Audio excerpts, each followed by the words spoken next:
पैदल चलते चलते घूमते घूमते मेरे को लग गई है भूख। यहाँ पे मैंने कामना की है कि जितने भी स्टूडेंट्स हैं, जो भी मेरे साथ जुड़े हुए हैं और जो नहीं भी जुड़े हुए हैं, जो तहे दिल से अधिकारी बनने की इच्छा रखते हैं, वो सभी के सभी अधिकारी बने। बस आप ईमानदारी से अपनी पढ़ाई करते रहिए। और नमस्कार दोस्तों, स्वागत है आप सभी का मेरे YouTube चैनल में। और आज मैं आपको एक नई जगह लेकर आया हूँ। जैसा कि मैंने पहले ही आपसे वायदा किया हुआ है कि जब भी मैं टूर पर जाऊँगा तो कोशिश करूँगा कि वहाँ पे जो भी ऐतिहासिक जगह हैं जो आपके पढ़ाई में काम आएगी, वहाँ से आपको रूबरू कराने की कोशिश करूँ। तो आज मैं उस नगरी में हूँ जहाँ पे भगवान श्री राम का नारायणी अवतार पाया जाता है। इस नगरी को प्रयाग तीर्थ के नाम से भी जाना जाता है और गुप्त तीर्थ के भी नाम से जाना जाता है। और मेरे ठीक पीछे एक मंदिर है जिसके बारे में शायद आपको आइडिया हो गया होगा, और ये मंदिर है माता शबरी का। वही माता शबरी जिन्होंने जूठे बेर भगवान राम को खिलाए थे। और इस कहानी से तो आप परिचित ही होंगे, लेकिन एक जानकारी आपको ये जाननी चाहिए कि जो खरौद है वहाँ पे माता शबरी का मंदिर है, शिवरी नारायण में नहीं। तो अक्सर आप स्टूडेंट पढ़ने में ये गलती कर देते हैं कि माता शबरी का मंदिर कहाँ है। तो माता शबरी का मंदिर खरौद में है। इस वक्त हम खरौद में खड़े हैं और मेरे ठीक पीछे माता शबरी का मंदिर है। तो चलिए आज आपको घुमाता हूँ खरौद और शिवरी नारायण, जहाँ पे हम देखेंगे शबरी माता का मंदिर, लक्ष्मणेश्वर मंदिर और इसके अलावा शिवरी नारायण मंदिर जहाँ पे नर नारायण हैं। तो शुरू करते हैं आज का ये ब्लॉग।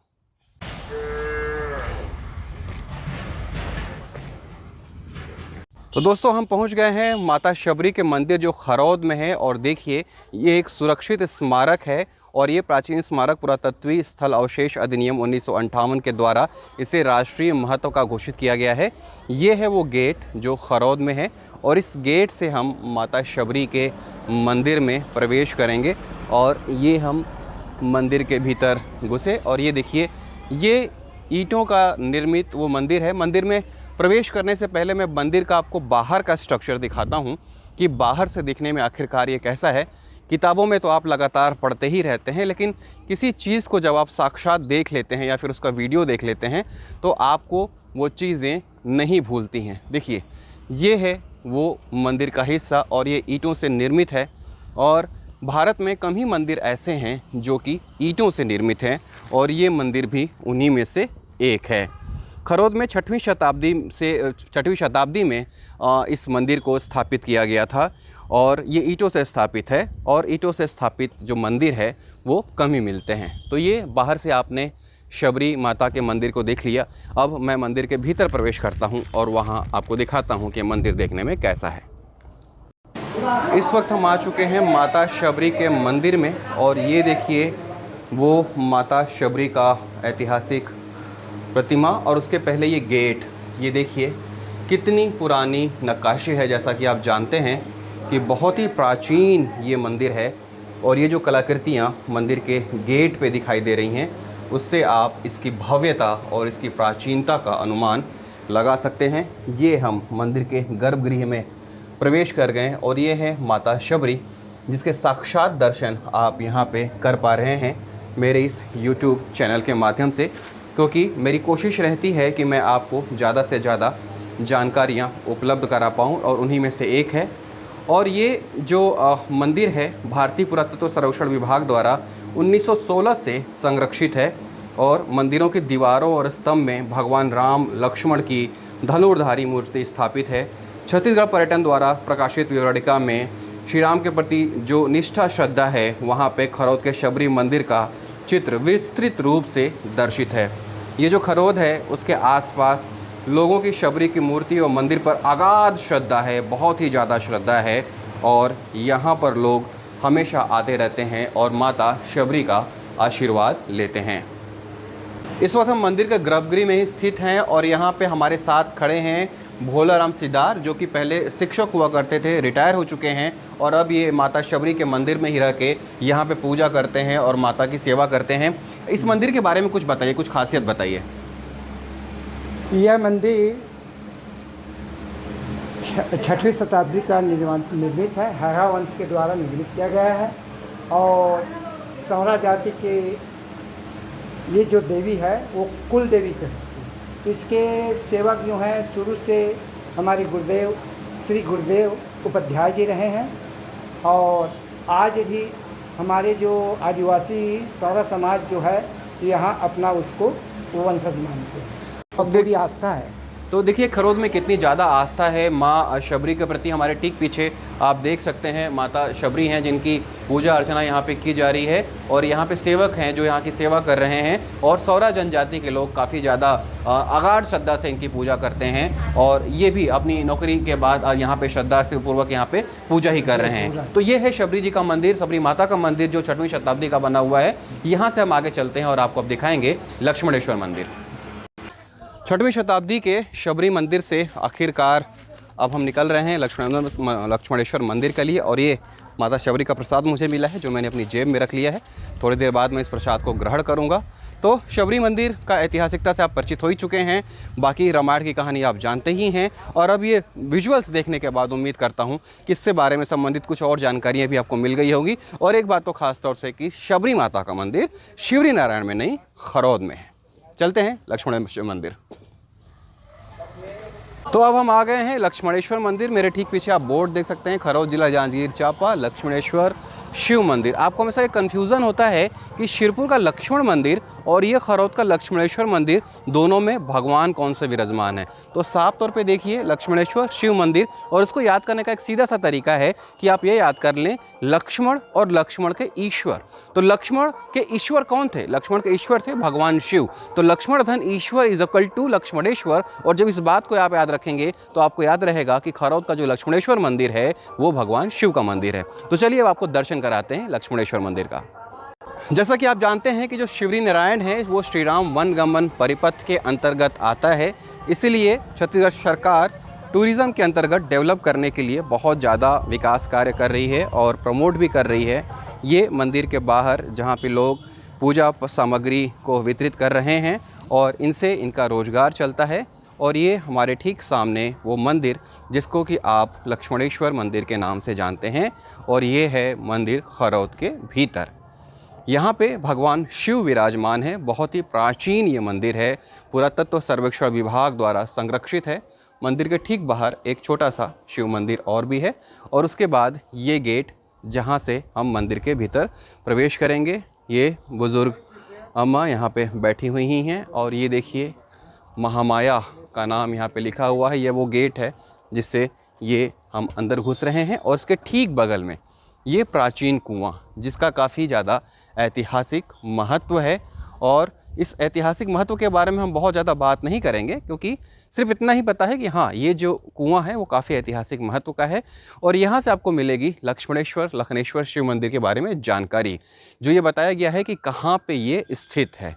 और इसमें यह भी बताया गया है कि इसके 3 अंग है, गर्भगृह अंतराल मंडप 3 अंग हैं और गर्भगृह मूलवत है लेकिन जीर्णोद्धार कार्य या परिवर्तित स्थिति में अवशिष्ट है।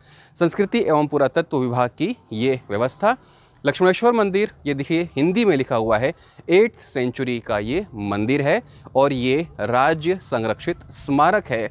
अक्सर मेंस में आपसे पूछा जाता है कि किन्हीं भी राज्य संरक्षित स्मारक के बारे में आप डिटेल बताइए। तो ये वो मंदिर है और हम चलते हैं मंदिर के भीतर। अब हम आ रहे हैं मंदिर के भीतर और जैसा कि आपको मालूम ही है जहाँ पे भी भगवान शिव रहते हैं वहाँ पे नंदी जरूर विराजमान रहते हैं। और ये है वो मंदिर लक्ष्मणेश्वर मंदिर और उसके ठीक बाहर विराजे थे नंदी। और ये हम सीधे प्रवेश कर गए हैं मंदिर में। 8वीं शताब्दी का ये मंदिर है इसलिए इसके प्राचीनता को आप देख सकते हैं। ये वो मूल स्थान जहाँ पे इस मंदिर का स्थापना किया गया है और ये वो प्राचीन प्रतिमाएं 8वीं शताब्दी की गंगा जी और यमुना जी ये ठीक बाहर विराजमान हैं जो भगवान शिव के हैं। और यहाँ पे देखिए ये गंगा और शिव। अब हम चलेंगे मंदिर के अंदर और देखेंगे लक्ष्मणेश्वर मंदिर को काफ़ी करीब से। ये वो गर्भगृह है जिसके बारे में हम बातचीत कर रहे थे और ये वो स्थान जो थोड़ा सा खुदाई के वक्त जो है डैमेज हो गया था और ये है वो स्थान जिसके बारे में आप पढ़ते हैं। पुरातत्व संरक्षण विभाग ने इसको संरक्षित करने का प्रयास किया है और इसे कोशिश की है कि वो सुरक्षित रूप में रहे, ताकि श्रद्धालु इस ऐतिहासिक 8वें शताब्दी के मंदिर को अच्छे से देख सकें और यहाँ का दर्शन लाभ ले सकें। इस वक्त हम गर्भगृह में हैं और गर्भगृह में हमारे साथ संगीता मिश्रा जी हैं, जो यहाँ की केयर टेकर हैं। इनके पहले इनके पतिदेव यहाँ की देखभाल करते थे, नरेश मिश्रा जी, और अब ये देख रेख कर रही हैं। अच्छा, ये जो यहाँ पे लाख चावल की बात होती है वो क्या है, क्यों कहते हैं उसको? ये शंकर भगवान जो है साक्षात जमीन से निकला है, उसी के नाम से ये 1.25 लाख चावल चढ़ता है। छिद्र छिद्र जो है ना, ये 1.25 लाख उसी का नाम से। ये जो गर्भगृह के अंदर छिद्र है, 1.25 लाख चावल चढ़ता है, 1.25 लाख तिल चढ़ता है, 1.25 लाख चना दाल चढ़ता है, 1.25 लाख चावल भी चढ़ता है। तो जब इसमें वो चावल डालते हैं तो अंदर चला जाते हैं या फिर बाहर में निकालते हैं उसको? नहीं, वो पैकेट सही रहता है बेटा, वो उसको निकालते हैं। अच्छा, हाँ, इसीलिए इसको ये कहते हैं। हाँ, ये उसी के नाम से ये है। और हर मनोकामना सिद्ध करता है ये भोलेनाथ। तो ये जब खुदाई हुई थी तब इस तरह से डैमेज हुआ था या फिर बाद में कुछ हुआ? नहीं, ये साक्षात जमीन से निकला है। रहने वाले पूरा पुजेरी परिवार 7 पीढ़ी से यहाँ रह रहे हैं। रहने वाले ये लोग इलाहाबाद से हैं। लगभग कितने कितने छेद हैं इसमें, क्या कुछ संख्या मालूम है आपको? नहीं, 1.25 लाख बोलते हैं, अब उतना मालूम नहीं जी। तो 1.25 लाख छिद्र हैं इस शिवलिंग के अंदर, इसीलिए इसको जो है अब आप हमेशा पढ़ते हैं कि 1.25 लाख जो है वो मंदिर कौन सा है, तो यही है। और इसी छिद्र के अंदर चावल चढ़ाया जाता है और यहीं से वो मन्नत मांगी जाती है, जहाँ से सारी मन्नतें जो हैं पूर्ण हो जाती हैं। और फिलहाल संगीता मिश्रा जी हमारे साथ इन्होंने जानकारी शेयर की, आपका बहुत बहुत धन्यवाद। गर्भगृह थोड़ा छोटा है, इसलिए यहाँ पे सर झुका के जाना पड़ता है। वैसे ही जब भी हम किसी देव स्थल में जाते हैं तो हमको अपना शीश झुकाकर ही जाना चाहिए, और कुछ इसी तरह से ये स्थल बना हुआ है जहाँ पे लोग जाते हैं तो अपने शीश झुकाते हैं और अपनी इच्छाओं की पूर्ति की कामना करते हैं। तो ये है लक्ष्मणेश्वर मंदिर। तो इस तरह से हमने लक्ष्मणेश्वर मंदिर का भी दर्शन कर लिया और आपने देख लिया वो कौन से 1.25 लाख छिद्र हैं जहाँ पे चावल चढ़ाए जाते हैं, और क्यों इस मंदिर का नाम लक्ष्मणेश्वर है, कितना पुराना है और क्या इसकी खासियत है। तो ये साक्षात दर्शन जो आपने किए हैं भगवान शिव के, तो मैं आप सभी के लिए कामना करूंगा कि आप मन लगाकर पढ़ाई करिए। यहाँ पे मैंने कामना की है कि जितने भी स्टूडेंट्स हैं, जो भी मेरे साथ जुड़े हुए हैं और जो नहीं भी जुड़े हुए हैं, जो तहे दिल से अधिकारी बनने की इच्छा रखते हैं, वो सभी के सभी अधिकारी बने। बस आप ईमानदारी से अपनी पढ़ाई करते रहिए और जो भी आस्था आपका है वो आस्था जो है अपने अंदर आप बरकरार रखिए, क्योंकि जो भी आपने ठान लिया है उसको आप जरूर करेंगे। तो हमने शबरी मंदिर देख लिया, लक्ष्मणेश्वर मंदिर देख लिया, अब हम आपको लेकर चलेंगे शिवरी नारायण मंदिर। 6वीं शताब्दी का माता शबरी का मंदिर और 8वीं शताब्दी का लक्ष्मणेश्वर यानी कि भगवान शिव का मंदिर, ये दोनों ही मंदिर खरौद में स्थित हैं और दोनों की ऐतिहासिकता है। दोनों ही अपने अपने एक विशाल यहाँ पे श्रद्धा रखते हैं और यहाँ के लोगों के आस्था के केंद्र हैं। सिर्फ यहाँ के ही लोगों के नहीं बल्कि छत्तीसगढ़ और देश और विश्व के भी आस्था के केंद्र हैं, क्योंकि 6वीं और 8वीं शताब्दी की प्रतिमाओं का यहाँ पे होना बहुत ही मायने रखता है और ये बताता है कि छत्तीसगढ़ पर्यटन के लिहाज से कितना ज़्यादा समृद्ध है। यही वजह है कि छत्तीसगढ़ सरकार लगातार प्रयास भी कर रही है कि छत्तीसगढ़ के पर्यटन को देश विदेश तक लोग देखें और यहाँ पे आएँ, पहुँचें। इसके लिए सड़कों का भी जाल बिछाया गया है और लगातार सुविधाएं भी विकसित करने की कोशिश की जा रही है। अब हम राम वनगमन पर्यटन परिपथ के अगले चरण यानी कि शिवरी नारायण पहुंचेंगे। और शिवरी नारायण, आपको पता है शिवरी नारायण मंदिर में किसकी प्रतिमा स्थापित है? वहाँ पे जगन्नाथ का भी मंदिर है और इसके साथ वहाँ पे श्री राम का नारायणी अवतार है, इसीलिए इसको गुप्त तीर्थ या गुप्त प्रयाग भी कहते हैं। तो चलिए आपको दिखाते हैं शिवरी नारायण और वहाँ की ऐतिहासिकता। अच्छी सड़क होने से सफ़र का मज़ा भी बढ़ जाता है और थकान भी नहीं होती। ये शिवरी नारायण का बोर्ड लगा हुआ है, यानी कि अब हम शिवरी नारायण मंदिर के बिल्कुल पास हैं। आपको मालूम है ना, शिवरी नारायण में 3 नदियों का संगम है। कौन सी नदियां हैं कमेंट्स में बताइए। थोड़ी देर बाद मैं खुद बताऊंगा कि ये कौन सी 3 नदियां हैं जो शिवरी नारायण में संगम है। बीच में मैंने आपसे एक सवाल पूछा था कि जो शिवरी नारायण है ये किन नदियों के संगम पर स्थित है। अभी तक शायद आपने जवाब दे दिया होगा। जवाब आता था तो अच्छी बात है, नहीं आता था तो खोज लिया होगा, और नहीं खोजा होगा तो कोई बात नहीं, मैं आपको बता देता हूँ। शिवरी नारायण 3 नदियों के संगम पर है, महानदी, जोंक और शिवनाथ। इन 3 नदियों का संगम है शिवरी नारायण। और ये क्वेश्चन अक्सर आपसे प्रश्न जो है ये एग्ज़ाम्स में पूछे जाते हैं कि शिवरी नारायण किन नदियों के संगम पर बसा हुआ है। तो याद रखिएगा, शिवरी नारायण मंदिर, बहुत सारे स्टूडेंट्स का डाउट है कि शिवरी नारायण रायगढ़ में है, ऐसा नहीं है। शिवरी नारायण जांजगीर चांपा ज़िले में स्थित है और शिवरी नारायण जो मंदिर है वो यहाँ पे शिवरी नारायण, और जो आपका खरौद है, माता शबरी का मंदिर खरौद में है, शिवरी नारायण में नहीं है। तो ये छोटे छोटे डाउट्स हैं, इसको क्लियर कर लीजिएगा ताकि आपके जो एग्ज़ाम के क्वेश्चंस हैं वो आपसे ना छूटें और आपके जो 2 नंबर हैं वो 2 ही रहें, वो -0.66 ना हो जाएं। इन छोटी छोटी बातों पे जब आप ध्यान रखेंगे तो आप अपने एग्ज़ाम में बेहतर परफॉर्म कर पाएंगे। मेरे ठीक पीछे ये संगम है जहाँ पे मैं खड़ा हूँ, जिसके बारे में मैं आपको बता रहा हूँ, महानदी शिवनाथ और जोंक, और ये जो संगम है इसी पर ये है शिवरी नारायण। शिवरी नारायण की ऐतिहासिकता से आप लोग भली भांति वाकिफ़ हैं। अब लगभग धीरे धीरे हम अपने सफ़र के अंतिम पड़ाव में पहुंच चुके हैं और अब अंतिम पड़ाव में मैं आपको लेके जाऊंगा शिवरी नारायण मंदिर। वहां आपको शिवरी नारायण मंदिर के बारे में बताऊंगा, उन दोने के बारे में बताऊंगा जिसमें माता शबरी ने भगवान राम को बेर खिलाए थे, और उसके बाद हम अपने इस व्लॉग का समापन करेंगे। राम वनगमन पर्यटन परिपथ के अंतर्गत शिवरी नारायण मंदिर के ठीक पीछे ये यहाँ से आप देख सकते हैं, ये है शिवरी नारायण मंदिर, और यहाँ पे है शिवरी नारायण मेला परिसर जहाँ पे अभी मेला लगा हुआ है, और ठीक बगल में एक भवन बनाया गया है। और इस भवन में ये जो वृक्ष है, यहाँ पे इस वृक्ष तले 2 पेड़ हैं अगल बगल, उनके नीचे भगवान राम और लक्ष्मण की ये विशालकाय प्रतिमा स्थापित की गई है, और इसके ठीक बगल में यहाँ पे माता शबरी की प्रतिमा भी बनाई गई है। और यहाँ पे ये दिखाया गया है कि माता शबरी भगवान राम को अपने हाथों से बेर खिला रही हैं, और ये जो कहानी है, ये जो पुराणों में वर्णित है, इसके बारे में तो आप वाकिफ़ ही हैं। उसी को यहाँ पे मूर्त रूप दिया गया है ताकि राम वनगमन पर्यटन परिपथ में जब लोग यहाँ पे घूमने आएँ तो उनको उस पौराणिक कथा की जीवंतता का एहसास हो। पैदल चलते चलते घूमते घूमते मेरे को लग गई है भूख, इसलिए मैं अब मंदिर के बाहर आ गया हूँ नाश्ते की दुकान पे, और यहाँ बन रहा है मेरा आलू बुंडा, आलू चाप भी आप उसको बोल सकते हैं। ये तैयार हो रहा है एक सिंगल आलू चाप। देखिए नाश्ते की बहुत सारी वैरायटीज़ हैं यहाँ पे, और यहाँ पे देखिए जो भी श्रद्धालु आते हैं तो भूख लगती है तो शायद इस दुकान पे आते हैं। दुकान अच्छी है तभी बहुत सारे लोग यहाँ पे आ रहे हैं। और क्या क्या क्या डाला अभी आपने इसमें? धनिया पाउडर, इसके अलावा ये दही, इसके बाद चटनी। ये कुछ लोग हमसे पूछ रहे हैं, नहीं मैं दिल्ली से नहीं, मैं रायपुर से हूँ। आप कहाँ से हैं?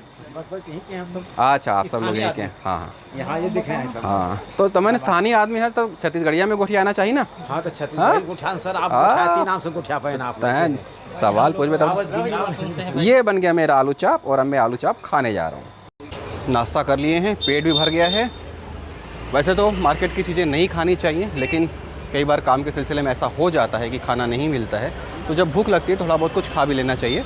इसीलिए मैंने सिर्फ एक ही पीस खाया, और उसके बाद मैंने एक दही भी खाई ताकि पेट ठंडा रहे, साफ़ रहे और काम में मन लगा रहे। ख़ास तौर से इस गर्मी के मौसम में तबीयत ना ख़राब हो, वो सबसे ज़्यादा ज़रूरी है, और उसका ख्याल रखना सबसे ज़्यादा ज़रूरी है। मैं पहुंच चुका हूं शिवरी नारायण, और अब हम जा रहे हैं शिवरी नारायण मंदिर में।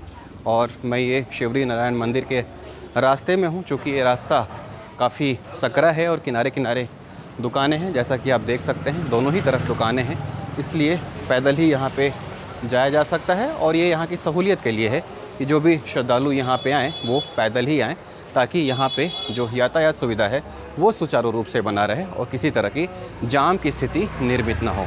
यहाँ पे शिवरी नारायण मंदिर की ये जो गली है, इसमें हर तरह की आपको दुकानें मिलेंगी। बर्तन की दुकानें मिलेंगी, कपड़े की दुकानें मिलेंगी, खाने पीने के सामग्री की दुकानें मिलेंगी, पूजा सामग्री की दुकानें मिलेंगी, ताकि अगर किसी भी चीज़ की ज़रूरत हो, आपको आवश्यकता अनुसार जो भी आपकी ज़रूरत हो वो आवश्यकता यहाँ पे पूरी हो सके। तो अब हम आ गए हैं मंदिर के पास, और अब मैं आपको लेके चलूँगा शिवरी नारायण मंदिर के अंदर। तो ये हम पहुँच गए हैं मंदिर के पास, और ये है मंदिर का भव्य प्रवेश द्वार, जहाँ से हम प्रवेश करेंगे। एक रास्ता इधर से आने का और एक ये रास्ता इधर से आने का, और अब हम जाएंगे मंदिर के भीतर। मंदिर का जो प्रवेश द्वार है उसे काफ़ी बेहतरीन चित्रकारी से सजाया गया है, और यहाँ पे देखिए ढेर सारे लोग जो कि श्रद्धालु हैं, यहाँ पे ढोल नगाड़े के साथ आए हुए हैं और किसी तैयारी में हैं ये लोग, शायद किसी का कोई कार्यक्रम होगा या फिर कुछ और, इसीलिए ढोल नगाड़े के साथ। और ये है वो मंदिर जिसके बारे में हम बात कर रहे थे, शिवरी नारायण का मंदिर। और इसके बगल में ये देखिए शिवरी नारायण मंदिर को एक नया रूप दिया गया है, जिसके बारे में हम बात कर रहे थे आपसे। और अब एक नई साज सज्जा के साथ राम वनगमन पर्यटन परिपथ का ये पड़ाव श्रद्धालुओं के लिए, श्रद्धालुओं के आगमन के लिए तैयार है।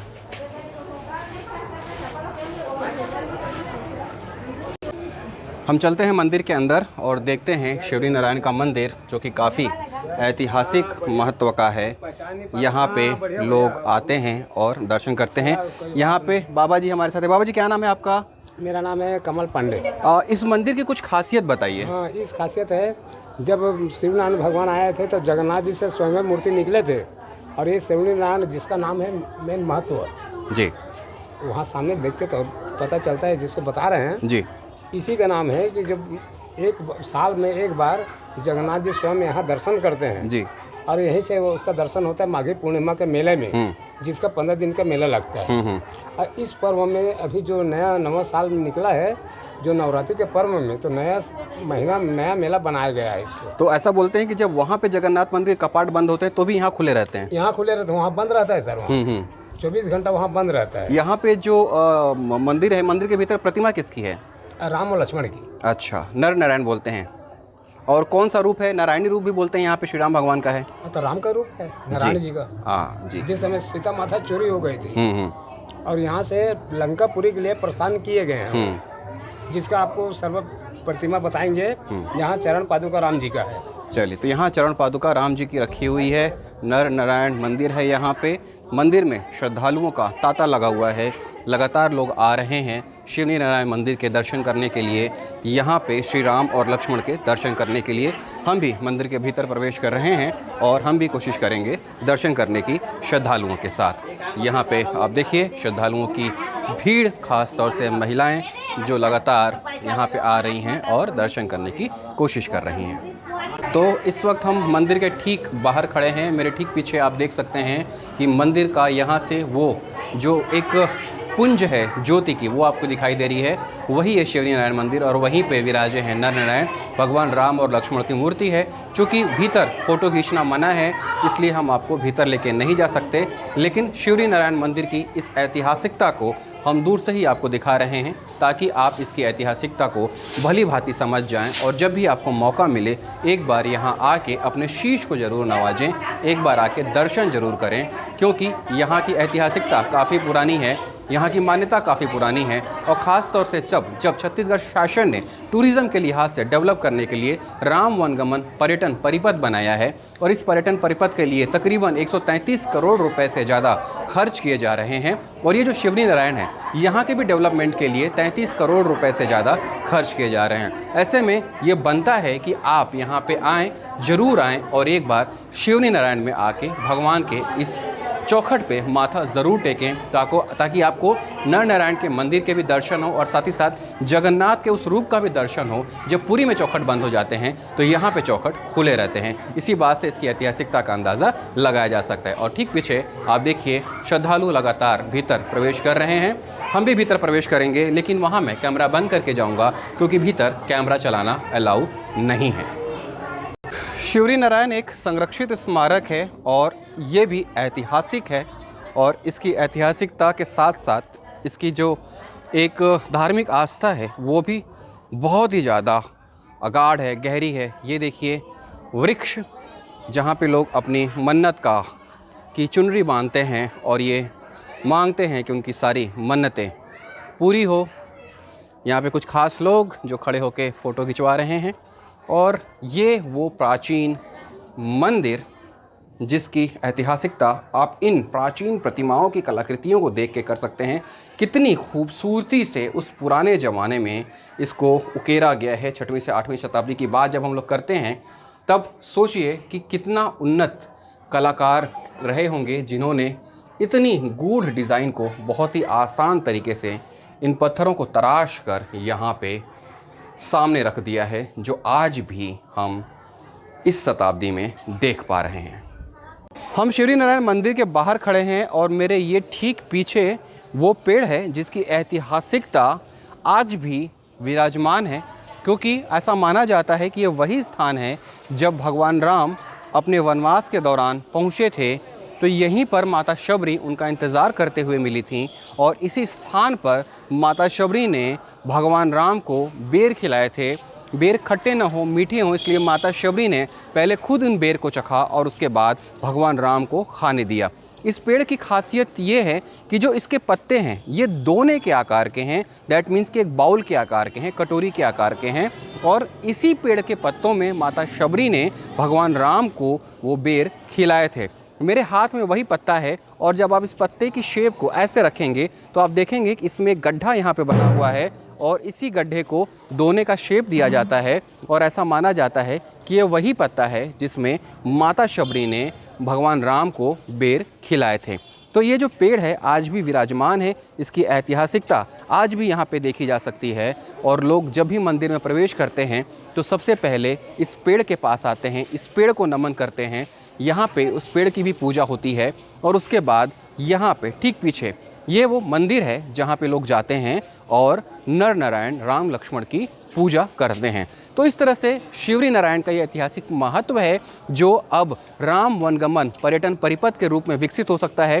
ठीक पीछे देखिए, राम वनगमन पर्यटन परिपथ के रूप में जब इसको विकसित किया गया है तो नया स्थान यहाँ बनाया गया है, नया रूप दिया जा रहा है, ताकि जब श्रद्धालु आएँ तो उन्हें किसी तरह की परेशानी ना हो, उन्हें रखने उकने का ठिकाना मिल सके, चीज़ें उनके लिए आसान हो सके और यहाँ से वो भगवान राम, लक्ष्मण और जगन्नाथ का दर्शन करके जा सकें।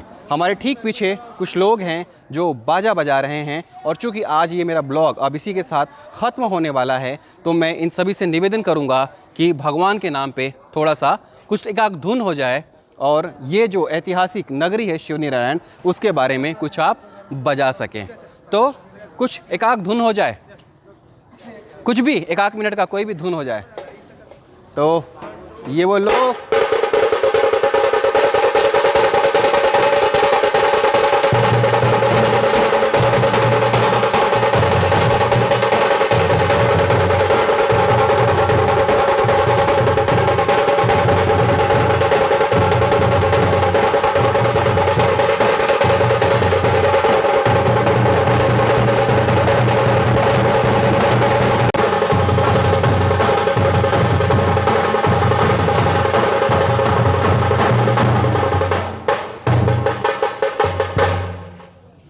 तो इसी के साथ आप सभी को जय हिंद। फिर मिलूंगा एक नए ब्लॉग के साथ। ये ऐतिहासिक नगरी शिवरी नारायण खरोद आपको कैसी लगी कमेंट्स के माध्यम से ज़रूर बताइएगा। जिन्होंने भी टेलीग्राम चैनल ज्वाइन नहीं किया है वो टेलीग्राम चैनल ज्वाइन कर लें ताकि जुड़े हुए अपडेट्स लगातार आपको मिलते रहें।